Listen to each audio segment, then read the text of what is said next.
So good morning guys. तो चलिए start करते हैं आज के यानी कि 28 अगस्त के इंपॉर्टेंट करंट अफेयर्स को। तो इस प्रश्न में पूछ रहे हैं अभी फिडे विश्व कप 2025 का आयोजन कहां पर होगा। तो इसका सही उत्तर हो जाएगा गोवा में। देखो पहले भी हम कई बार पढ़ चुके हैं फिडे वर्ल्ड कप 2025 ये भारत में होगा, भारत इसे होस्ट करेगा। लेकिन आज हम पढ़ रहे हैं कि भारत में भी ये कहां पर होगा, क्योंकि डिसाइड हो चुका है। ये 30 अक्टूबर को शुरू होगा, 27 नवंबर 2025 तक चलेगा। और कहां पर होगा याद रखना, गोवा में होगा।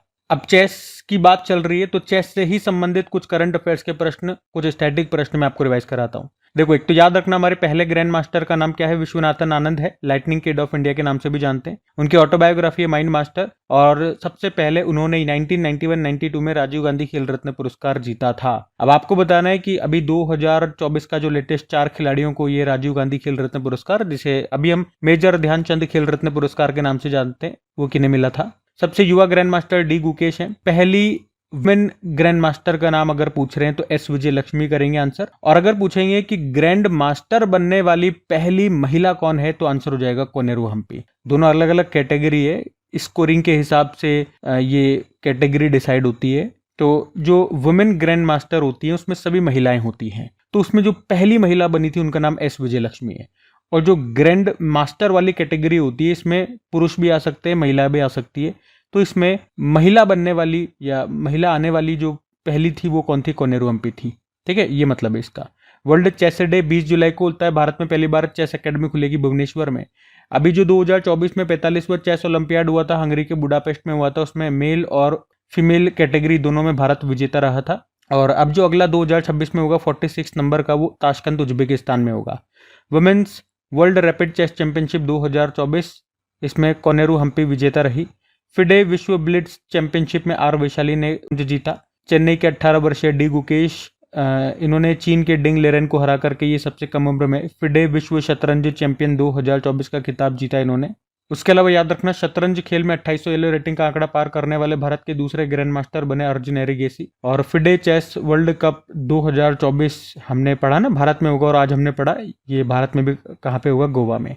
विश्व जूनियर शतरंज चैंपियनशिप 2025 को जीता था प्रणव वेंकटेश ने। फिडे महिला विश्व चैंपियनशिप 2025 ये अभी चीन में हुआ था, इसको चीन की प्लेयर जू वेंजुन ने जीता। किस देश ने शतरंज पर प्रतिबंध लगा दिया, अफगानिस्तान। नॉर्वे चेस टूर्नामेंट 2025 को मैग्नस कार्लसन ने जीता।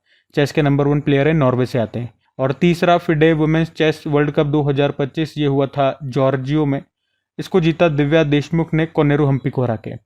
और इसी के साथ हमने पढ़ा था कि वो 88 नंबर की ग्रैंड मास्टर बन गई हैं। दिव्या देशमुख नाम है, महाराष्ट्र से आती हैं, और ग्रैंड मास्टर का खिताब जीतने वाली चौथी महिला है।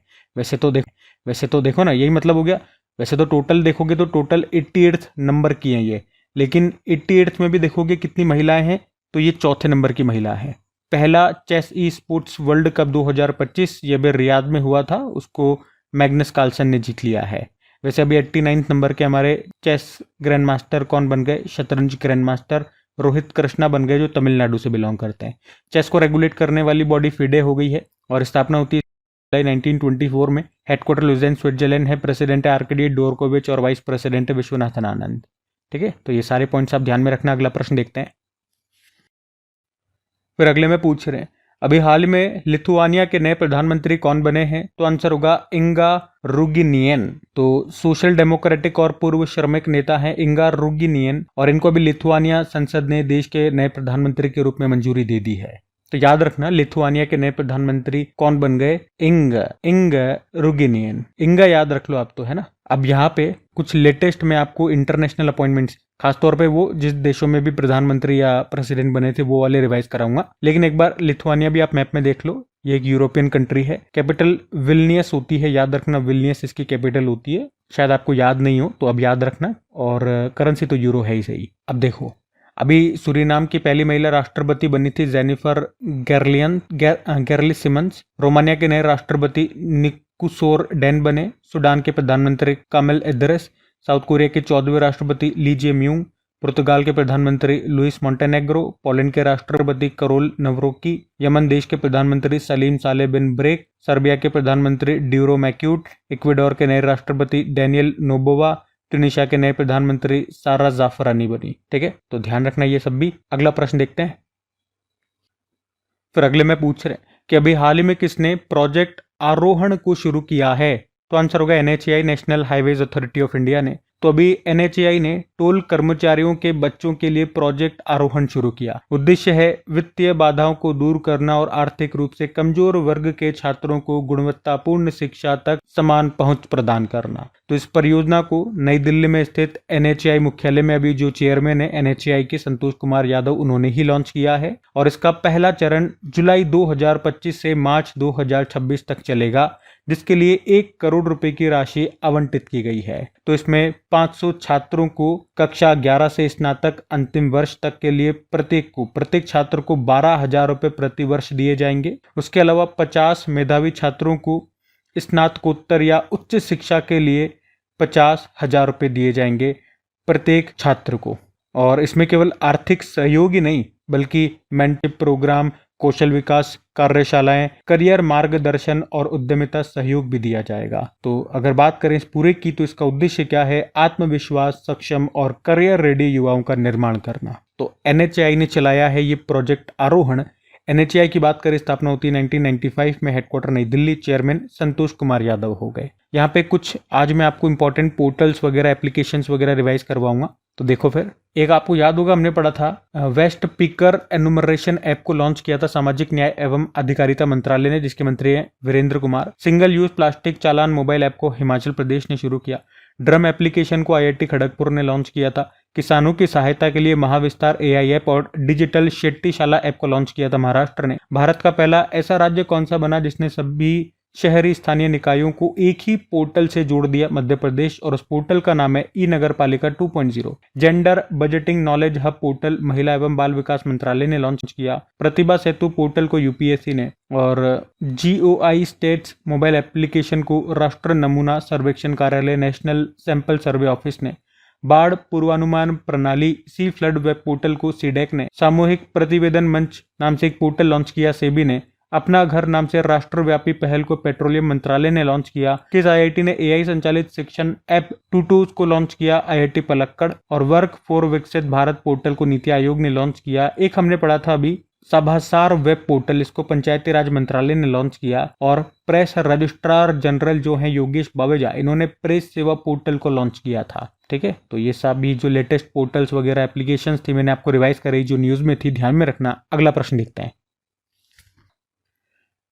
फिर अगले में क्या पूछ रहे हैं, देखो कि अभी हाल ही में इसरो ने एकीकृत वायु ड्रॉप परीक्षण IADT-1 का सफल परीक्षण किया है। इसका संबंध किस मिशन से है? तो सही उत्तर होगा गगनयान मिशन। आपको पता है भारत के पहले मानव युक्त मिशन का नाम क्या है? गगनयान मिशन ही है। और अभी इसरो ने इसी मिशन के लिए पहला एकीकृत वायु ड्रॉप परीक्षण इसका सफल परीक्षण किया, जिसका नाम है IADT-1। इंग्लिश में बोलोगे तो इंटीग्रेटेड एयर ड्रॉप टेस्ट किया है। कहां पर किया? श्रीहरिकोटा, आंध्र प्रदेश में। अब मैं समझाता हूं इस टेस्ट में हुआ क्या। देखो, ये तो आपको पता है गगनयान मिशन में होगा क्या, हम इंसानों को अंतरिक्ष में भेजेंगे, फिर उन इंसानों को धरती पर वापस भी तो लाना है, अंतरिक्ष में तो छोड़ के नहीं रह जाना है। तो वो धरती पे कैसे आएंगे? उसके लिए क्रू कैप्सूल तैयार किया गया है जो उन इंसानों को अंतरिक्ष से वापस धरती पर लेकर के आएगा। पर जब वो क्रू कैप्सूल वापस धरती पर आएगा ऊपर से नीचे, तो बड़ी स्पीड में आएगा। उसकी स्पीड इतनी ज्यादा होगी, अगर वो धरती से उसी स्पीड से टकराएगा तो वो फूट जाएगा।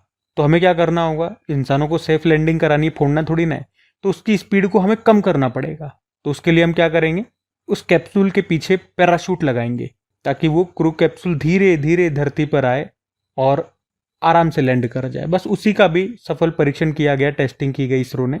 और अभी इस टेस्टिंग में 5 टन वजनी एक डमी क्रू कैप्सूल को चिनूक हेलीकॉप्टर से ऊपर ले जाया गया, फिर ऊपर से नीचे छोड़ा गया। तो इस तरह से ये टेस्टिंग की गई थी। गगनयान मिशन की बात करें तो आपको 2 पॉइंट बता दूं। एक तो इस मिशन के लिए 4 एस्ट्रोनॉट्स को चुना गया था। उनके नाम बता दूं, प्रशांत बालकृष्णन नायर, अजीत कृष्णन, अंगद प्रताप और शुभांशु शुक्ला। ये तो नाम आप जानते ही हो। इसके अलावा अभी गगनयान मिशन के पहले हमने एक हाफ ह्यूमनॉइड रोबोट को भी ऊपर भेजा था, और उस रोबोट का नाम जरूर याद रखना, व्योमित्र उसका नाम है। ठीक है, बाकी इसरो ने ये टेस्टिंग किया है। तो इसरो की बात कर लेते हैं।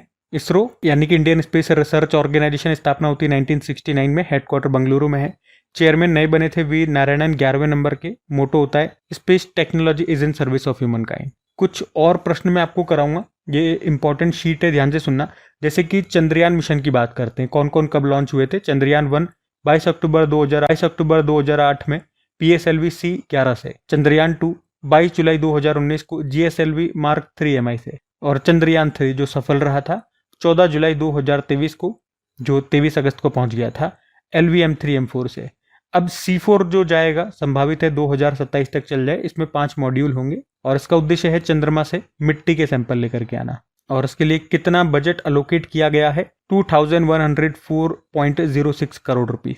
और उसके बाद जो चंद्रयान 5 होगा ना, याद रखना इसे जापान की जो स्पेस एजेंसी है जाक्सा, उसके सहयोग से हम लॉन्च करेंगे। और चंद्रयान 5 के संबंधित हमारे पास जो डेटा है, एक तो ये है कि चंद्रयान 5 में रोवर का जो वजन होगा वो 250 किलोग्राम होगा। अभी चंद्रयान 3 में ये मात्र 25 किलोग्राम था। और चंद्रयान 5 का उद्देश्य है चांद की सतह की डिटेल स्टडी करना। बाकी गगनयान मिशन आप जानते ही हो, भारत का पहला मानव युक्त मिशन है और खुद का स्पेस स्टेशन बनाने का हमारा लक्ष्य 2035 है और इंसानों को चांद 2040 का है। इंटरनेशनल मून डे 20 जुलाई को होता है। बाकी ध्यान रखना ये। अगला प्रश्न देखते हैं।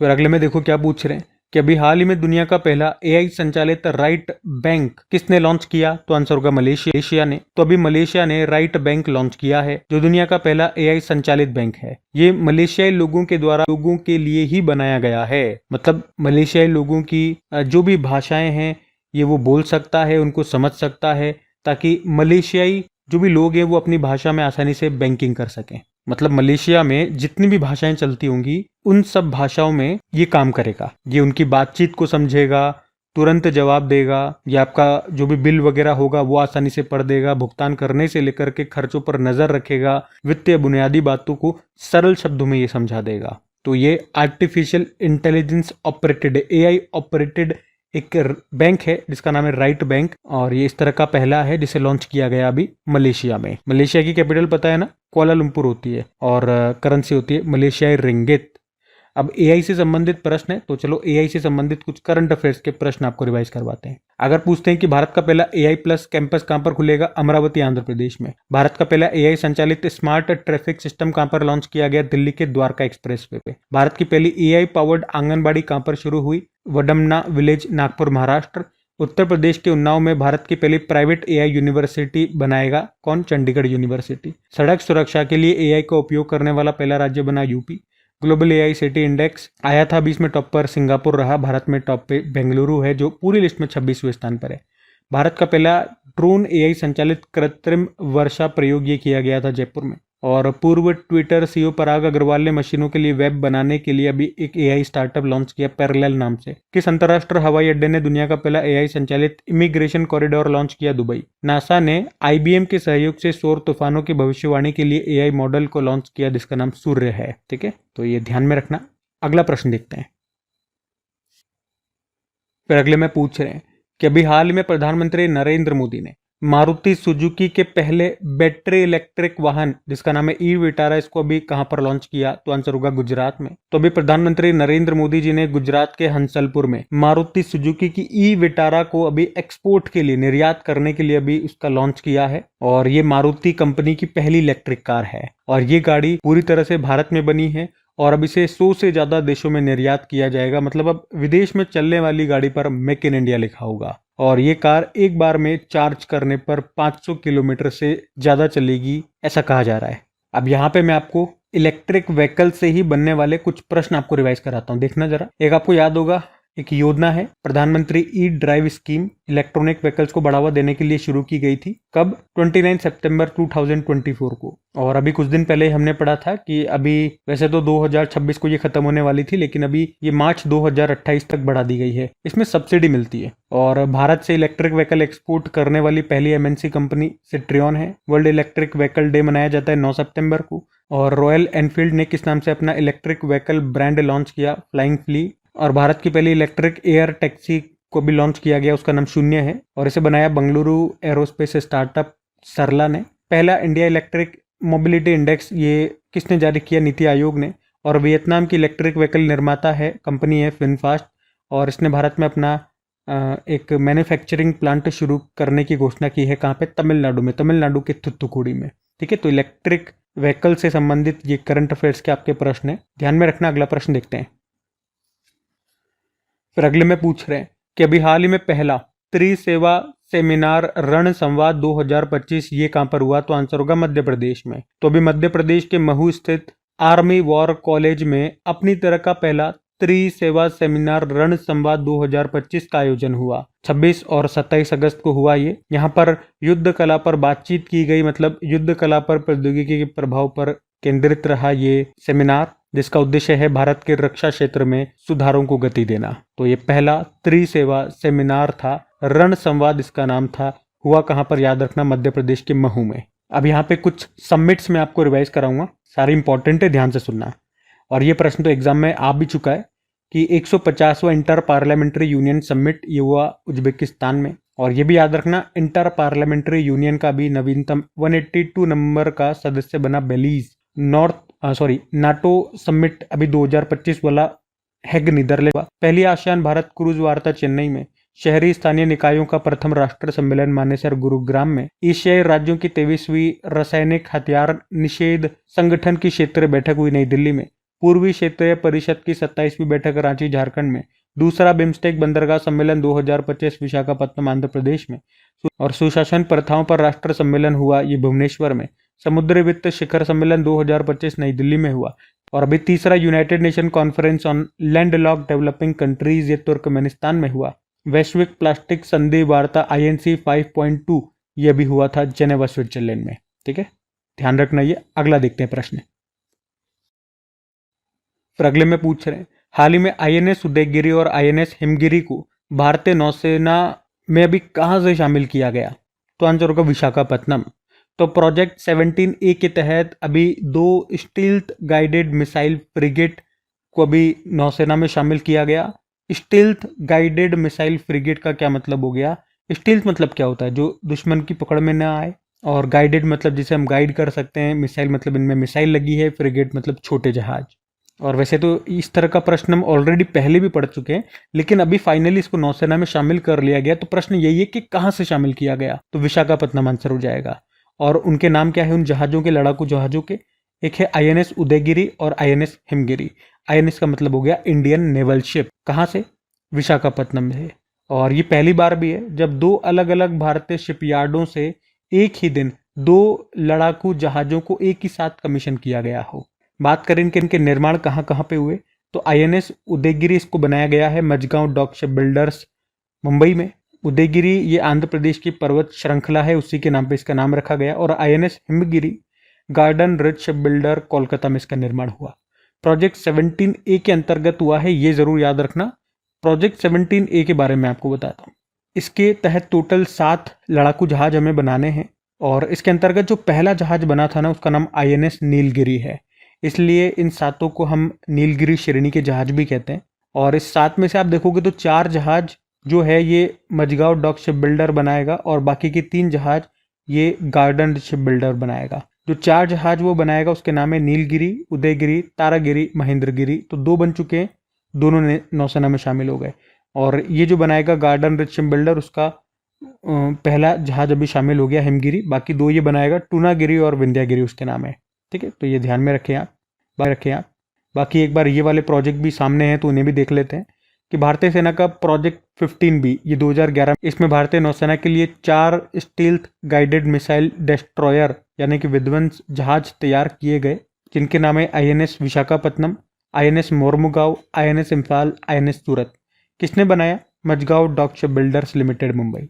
प्रोजेक्ट 15A क्या है? इसमें 3 जहाज बनाए गए, INS Kolkata, INS Kochi, INS Chennai. Project 75 2005 में शुरू हुआ था, फ्रांस की सहायता से। याद रखना, इसका निर्माण किया Mazagon dock ship builders limited Mumbai ने। और इसमें 6 स्कॉर्पियन क्लास की सबमरीन्स बनाई गई, INS Kalvari, INS Khanderi, INS करंज, INS वेला, INS वागीर और INS वागशीर। ठीक है, तो जब भी इनसे संबंधित प्रश्न आता है ये तो मैं आपको रिवाइज कराता ही हूँ। एक बार फिर से मैंने आज आपको रिवाइज करवा दिया, तो ध्यान में रखना। अगला प्रश्न देखते हैं।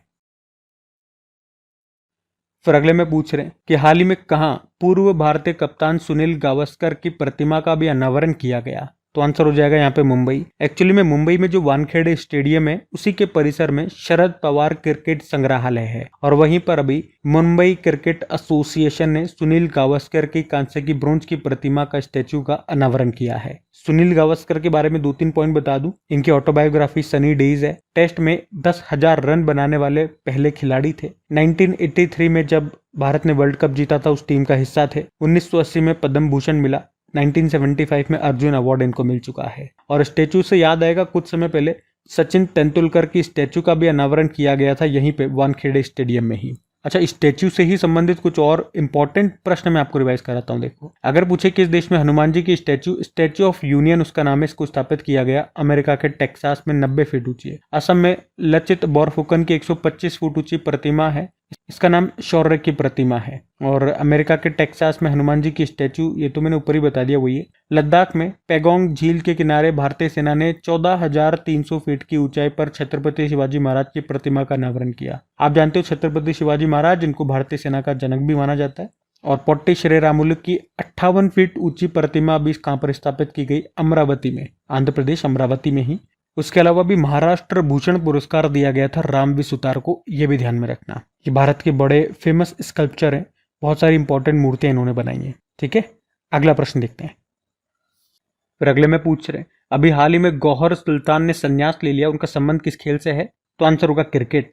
तो भारत की वुमेन क्रिकेट टीम की स्पिनर हैं गौहर सुल्तान, जिन्होंने अभी क्रिकेट के सभी फॉर्मेट से संन्यास ले लिया है। उन्होंने 2008 में पदार्पण के बाद भारत के लिए 50 वनडे और 37 टी20 इंटरनेशनल मैचेस खेले और उन्होंने आखिरी बार 2014 में देश का प्रतिनिधित्व किया था, लेकिन अभी सभी फॉर्मेट से संन्यास ले लिया।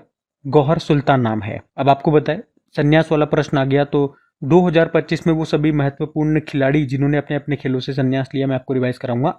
एक देखो, Ajanta Sharath Kamal table tennis player थे, संन्यास ले लिया।